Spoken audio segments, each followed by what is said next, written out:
Hi, this is Liana Bolden with Eternally Speaking Now. Sometimes the voice of the Lord does thunder. I remember there was a time I was experiencing what many have called a season of silence with God, just where specific issues I needed guidance on, I just wasn't hearing Him very loudly or clearly.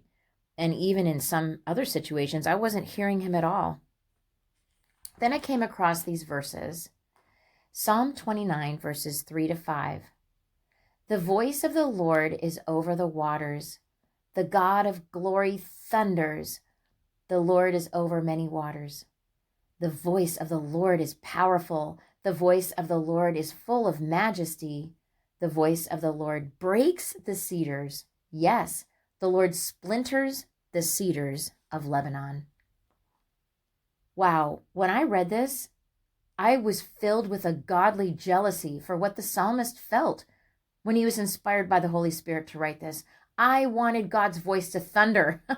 I wanted him to splinter the cedars that blocked my hearing. I just wanted him to shout to me. Well, because I was extra hungry and thirsty for God's voice, I'll tell you, I sure was thrilled when I heard that a worship night was scheduled for the upcoming weekend at a nearby church. That night, I had 20 extra minutes before leaving the house for the worship night, so I grabbed my journal to write a few notes. As I did, a loose piece of paper fell out of my journal. I glanced at the paper and I saw some thoughts I'd scratched down a while back, and I'm sad to admit it, but I kind of made fun of myself as I read my own scribbles. I didn't remember writing them. This happens to people who write down a lot of notes and do a lot of writing, if that can excuse me.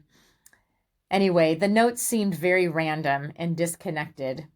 And follow me on this if you can. One phrase had something to do with tomatoes. Okay, so remember tomatoes. The other phrase referred to 38 years. Remember that, 38 years. I'd also written a reminder to myself to pray about an upcoming birthday and its connection to the ram's horn. Remember ram's horn. And I'd also jotted down the verse Isaiah 61. At the moment, I saw no importance to my notes. I tossed the paper in the trash and I headed out the door. Well, drum roll. Later at the worship night, that very evening, God shouted to me. In fact, his voice thundered. If there were any cedar trees, he splintered them. As our campus pastor opened up the evening, he shared a testimony.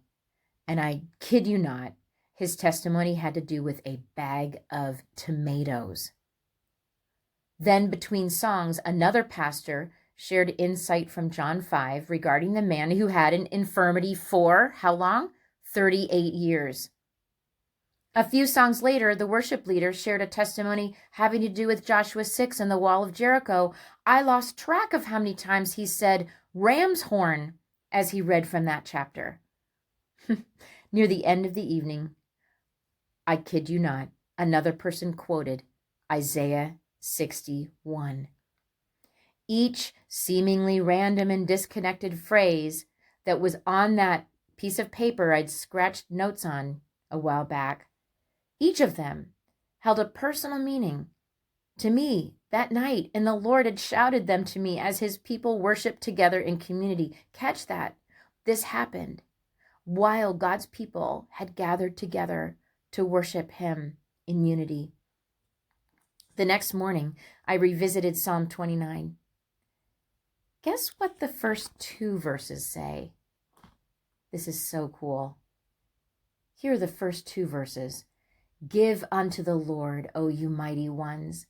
Give unto the Lord glory and strength. Give unto the Lord the glory due to his name. Ready for this? Worship the Lord in the beauty of holiness. And in his temple, everyone says, glory. I then saw the connection. Worship God together. His voice shouts. Worship God with everyone. His voice thunders. Worship God corporately. His voice breaks the cedars. See, when we worship with other believers, God breaks through barriers. He breaks through those hard, tough cedar trees blocking our hearing. But that's not all. Are you caught in a crossfire today?